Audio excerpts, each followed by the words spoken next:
അസ്സലാമു അലൈക്കും വറഹ്മത്തുള്ളാഹി. കഴിഞ്ഞ ദിവസം ഒരു സഹോദരൻ ബഹുമാനപ്പെട്ട പേരോട് ഉസ്താദിനെ വിമർശിച്ചുകൊണ്ട് ഒരു വീഡിയോ ക്ലിപ്പ് ഇറക്കിയത് നമ്മൾ കണ്ടു. മുറിവൈദ്യൻ ആളെ കൊല്ലും എന്ന് നമ്മൾ കേട്ടിട്ടേ ഉള്ളൂ. അത് നമ്മളിപ്പോൾ അനുഭവിച്ചറിയാണ് ചെയ്യുന്നത്. പേരോട് ഉസ്താദ് 2023 ചെയ്ത വീഡിയോ എടുത്ത് ഇന്നത്തെ ഈ യുദ്ധ സാഹചര്യത്തിൽ ഇട്ടുകൊണ്ട് ഇപ്പോൾ ചെയ്തതാണ് എന്ന് പ്രചരിപ്പിച്ചുകൊണ്ട് ഒരു ശുദ്ധമായൊരു കളവ് പറഞ്ഞുകൊണ്ട് ഉസ്താദിനെ താറടിക്കൽ മാത്രമാണ് അദ്ദേഹത്തിന്റെ ലക്ഷ്യം എന്ന് അതിൽ നിന്ന് തന്നെ വ്യക്തമാണ്. ഇനി അദ്ദേഹം ഒരു കിതാബ് എടുത്തിട്ട് ആ കിതാബിൽ നിന്ന് അദ്ദേഹം മനസ്സിലാക്കി പറഞ്ഞിട്ടുള്ള വിവരക്കേടുകളുടെ ആഴം അളക്കാൻ പറ്റൂല, അത്രയും വലിയ വിവരക്കേടുകളാണ്. ഒരു കിതാബിൽ പല അഭിപ്രായങ്ങളും കൊണ്ടുവരും. ആ അഭിപ്രായങ്ങളൊക്കെ പണ്ഡിതന്മാർ എങ്ങനെയാണ് അതിനെ മനസ്സിലാക്കി വിലയിരുത്തിയിട്ടുള്ളത് എന്നുകൂടെ നോക്കിയിട്ടാണ് പൊതുസമൂഹത്തിൽ പറയേണ്ടത്. അല്ലെങ്കിൽ ഇദ്ദേഹം ചാടിയതുപോലെ വലിയ അബദ്ധത്തിൽ ചെന്ന് ചാടേണ്ടി വരും.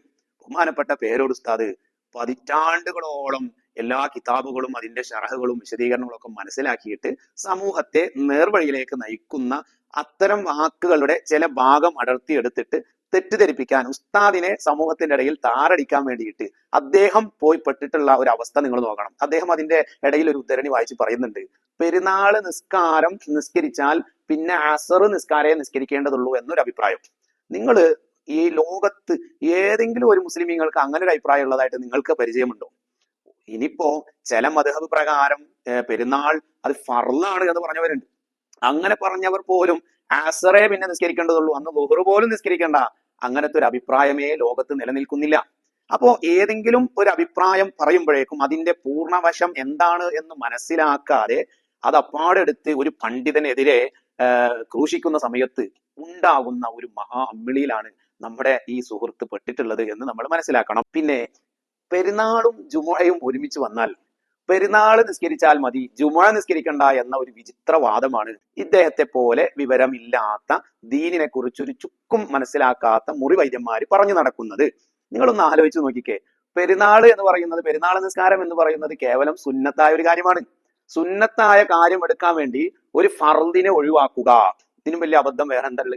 സുന്നത്തായ, അഥവാ പണ്ട് ഒരാള് പള്ളിയിൽ വന്ന് ഉസ്താദിന്റെ പ്രസംഗം കേട്ടപ്പോ തലമറക്കുന്നതിന്റെ മഹത്തായിരുന്നു ഉസ്താദ് പ്രസംഗിച്ചിരുന്നത്. അപ്പൊ ആ മഹത്വം കേട്ടപ്പോ വിവരമില്ലാത്ത ആ സുഹൃത്ത് താൻ ഉടുത്തിരിക്കുന്ന മുണ്ട് അത് ഉരിയിട്ട് തലമറച്ചു എന്നാണ് പറയപ്പെടുന്നത്. അപ്പൊ സ്വന്തം ഔറത്ത് നഗ്നനായിക്കൊണ്ട് സുന്നത്തെടുക്കുന്ന രൂപത്തിലേക്ക് പോകുന്ന വിവരമില്ലായ്മയാണ് ഇവിടെ നടക്കുന്നത്. അപ്പൊ അങ്ങനെ ഒന്നും ഇസ്ലാമിലില്ല. പിന്നെ സ്വഹീഹ് മുസ്ലിമിൽ തന്നെ വ്യക്തമല്ലേ, നബി സല്ലല്ലാഹു അലൈഹി വസല്ലം തങ്ങള് പെരുന്നാളിന്റെ അന്ന് ജുമുഅയും കൂടെ വന്നപ്പോ അന്ന് പെരുന്നാളും ജുമുഅയും രണ്ടും നബി തങ്ങൾ നിസ്കരിച്ചു എന്നും രണ്ടിലും നബി തങ്ങൾ സബ്ബിസ്മയും അല്ലാത്താക്കയും ഓതി എന്നത് നബി സല്ലല്ലാഹു അലൈഹി വസല്ലം തങ്ങളുടെ ഹദീസിൽ നിന്ന് വ്യക്തമായി കിട്ടിയതാണ്. പിന്നെ ചില ആളുകൾക്ക് ഇളവ് നൽകപ്പെട്ടിട്ടുണ്ട്. അതെന്താണ്?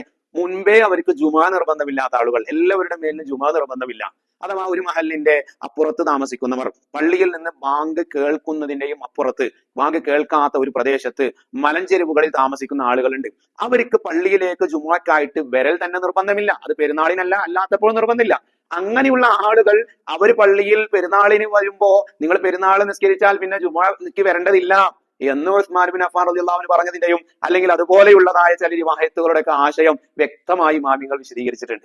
അപ്പൊ ഇതൊന്നും മനസ്സിലാക്കാതെ ഒരു കിതാബ് എടുത്തിട്ട് അതിൽ ചെറിയ അഭിപ്രായങ്ങൾ മാത്രം വിശദീകരണം ഇല്ലാതെ പറഞ്ഞു പോകുമ്പോ അത് മാത്രം പൊക്കിപ്പിടിച്ച് ഇതാണ് ദീന് എന്ന് പറയുന്നത് എന്തൊരു ശുദ്ധ മണ്ടത്തരമാണല്ലേ.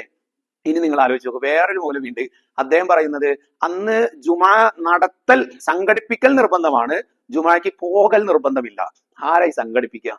അഥവാ ഒന്ന് ആലോചിക്കുക ആ ഒരു രംഗം. പള്ളിയിൽ ഇങ്ങനെ ജുമുഅ ഇങ്ങനെ സംഘടിപ്പിക്കുക. ജുമുഅ സംഘടിപ്പിക്കണമെങ്കിൽ ആദ്യം പള്ളിയിൽ വരുന്ന ആളുകൾ വേണ്ടേ സഹോദര? അപ്പൊ ദീനിനെ കുറിച്ച് ഒരു ചുക്കും പഠിക്കാതെ പേരോട് ഉസ്താദിനെ പോലത്തെ വലിയ വലിയ ആലിമീങ്ങൾ പറഞ്ഞത് എന്താണെന്ന് മനസ്സിലാക്കാത്തത് പോലെ തന്നെ ഇമാമിങ്ങൾ പറഞ്ഞത് എന്താണ് എന്നും മനസ്സിലാക്കാതെ ശുദ്ധ അബദ്ധങ്ങൾ ഇങ്ങനെ വിളിച്ചു പറഞ്ഞുകൊണ്ടിരിക്കുക. അല്ലാഹു തആല ഇതുപോലെയുള്ള ആളുകളുടെ ശർറിൽ നിന്ന് നമ്മുടെ സമൂഹത്തെ കാത്തുരക്ഷിക്കട്ടെ.